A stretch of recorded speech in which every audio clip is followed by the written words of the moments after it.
প্রযোজনা তো একটা ব্যবসা।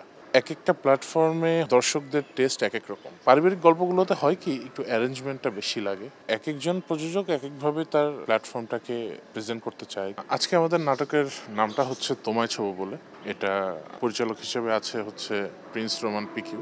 বেসিক্যালি এটা একটা ইউটিউব প্ল্যাটফর্মের জন্য করা। তো এটা হচ্ছে পিওর একটা রোমান্টিক গল্প, যেটা কিনা আসলে আমাদের পারিবারিক যেই ভালোবাসার জায়গাগুলো থাকে, একটা ছেলে তার পরিবারে বেড়ে ওঠা এবং নিজের পছন্দ অনুযায়ী সঙ্গীটাকে পাওয়া বা মানে বিবাহ বন্ধনে আবদ্ধ হওয়া, এতে দেখা যাচ্ছে পারিবারিকভাবে যেই বিধিনিষেধগুলো থাকে বা ইচ্ছা অনিচ্ছার বিরুদ্ধে যে জিনিসটা হয়, এই সব কিছু মিলিয়েই হলো আজকের নাটকের কাহিনী।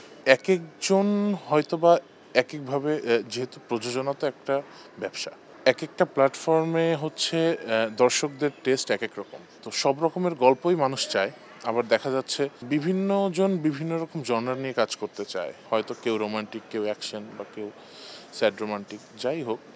তো পারিবারিক গল্পগুলোতে হয় কি একটু অ্যারেঞ্জমেন্টটা বেশি লাগে। সব কিছু মিলে দেখা যাচ্ছে আমরা এখন কমার্শিয়ালি যেসব কাজগুলো করতে যাচ্ছি, বা অনেক সময় হয় কি স্বল্প বাজেটে কোনো নাটক করতে চায়, আবার অনেক বড় বাজেটেও অনেক কাজ হয়। তো এটা হচ্ছে এক একজন প্রযোজক এক একভাবে তার মানে প্ল্যাটফর্মটাকে প্রেজেন্ট করতে চায়। কেউ শহরকেন্দ্রিক, কেউ পারিবারিক, কেউ ক্রাইসিস, যে যেই গল্পের উপর বেস করে আসলে বেশি কাজ করতে চায়, এটা একান্তই তাদের ব্যক্তিগত বিষয়। বাট পারিবারিক গল্প, আমাদের দেশের মানুষজন পারিবারিক গল্পটায় বেশি কানেক্ট হইতে পারে, কারণ আসলে পরিবারের ভেতর যেটা চলে ওইখান থেকেই তো কিছু না কিছু খণ্ড আমরা মানুষের সামনে তুলে ধরি, ওই নিজেদের সাথে সিমিলারিটি পায়, যার কারণে একটু অ্যাট্রাকশনটা বেশি থাকে। হ্যাঁ, আমার আসলে বেশিরভাগ গল্পই পারিবারিক কেন্দ্রিক, এখনো করছি, সামনেও করব ইনশাল্লাহ। আমার জীবনের সাথে আসলে কোনো মিল নেই, বাট কারো না কারো জীবনের সাথে অবশ্যই মিল পাবে, তারা হয়তো দেখে উপভোগও করবে আর কি।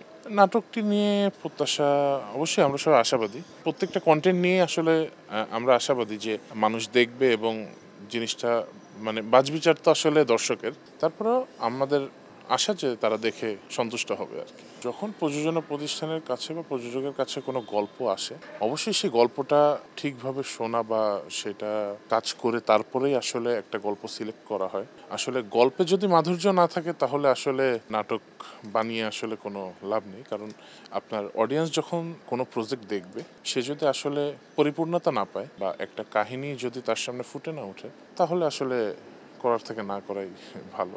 এই জন্য গল্পের উপরে প্রায়োরিটি সবসময় আগে।